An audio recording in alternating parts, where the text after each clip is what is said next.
Hello friends, this is a model of simple laser burglar alarm. To assemble this model, we have used laser torch,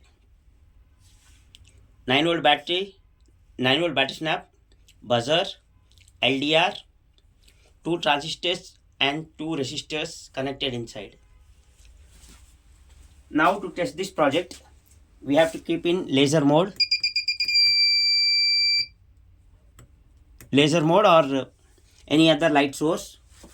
Whenever any burglar enters, it makes a beep as it cuts the light source from falling onto the LDR.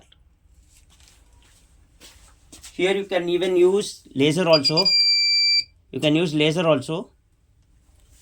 Now this is laser. Whenever anyone enters, it makes a siren.